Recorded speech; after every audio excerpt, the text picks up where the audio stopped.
தக்காளி சாதம் செய்ய தேவையான பொருட்கள்: ஒரு 5 தக்காளியை கட் பண்ணி வச்சுருக்கேன், ஒரு பெரிய வெங்காயம், 2 பச்சை மிளகாய் கீறி வச்சுருக்கு, கொஞ்சம் மல்லித்தழை கட் பண்ணி வச்சுருக்கேன், பட்டை, கிராம்பு, சோம்பு, ஒரு ஏலக்காய், ஒரு கொத்து கருவேப்பிலை. ஒரு கடாயில் எண்ணெயை ஊற்றிக்கலாம்.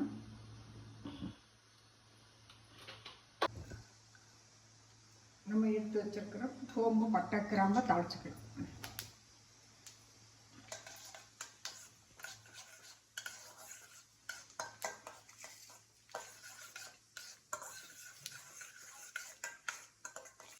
பட்டை, கிராம்பு பொரிஞ்சிருச்சு. நம்ம எடுத்து வச்சுக்க வெங்காயத்தை சேர்த்துக்கலாம். வெங்காயம் நல்லா வதங்கணும்.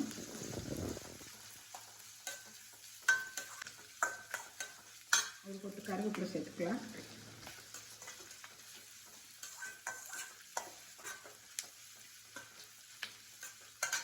வெட்டி வச்சிருக்கிற மிளகாயை சேர்த்துக்கலாம்.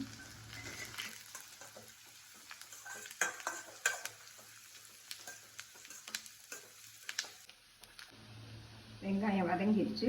கொஞ்சம் இஞ்சி பூண்டு பேஸ்ட்டு சேர்த்துக்கலாம்.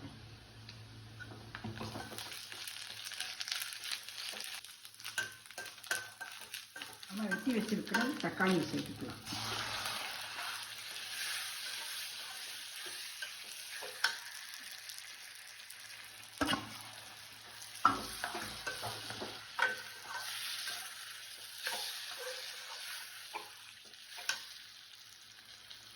தக்காளி வதங்குறதுக்கு தேவையான உப்பு போட்டுக்கலாம்.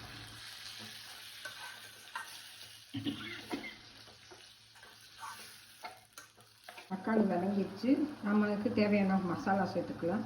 1/2 ஸ்பூன் கரம் மசாலா, மஞ்சள்தூள் கொஞ்சம், ஏற்கனவே நம்ம மிளகாய் போட்டிருக்கோம், காரத்தக்கன தனி மிளகாத்தூள் போட்டுக்கலாம். போட்டு நல்லா வதக்கிடுங்க.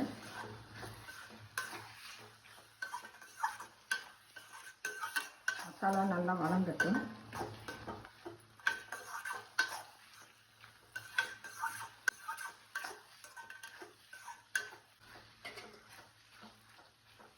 நம்ம வெட்டி வச்சிருக்கோம் மல்லித்தலையை சேர்த்துக்கலாம்.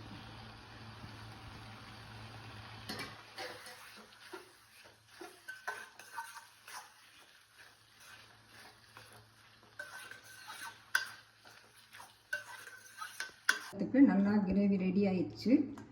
நம்ம சாதத்தை வடித்து உதிரி உதிரியாக ஆற வச்சு வச்சுருக்கோம். அதை சேர்த்து நம்ம கிளறி விட்டுக்கலாம்.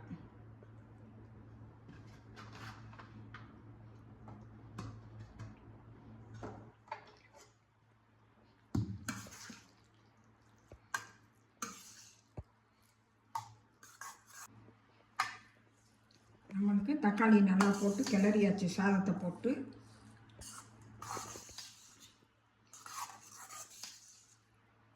நம்மளுக்கு தக்காளி சாதம் ரெடி ஆயிடுச்சு.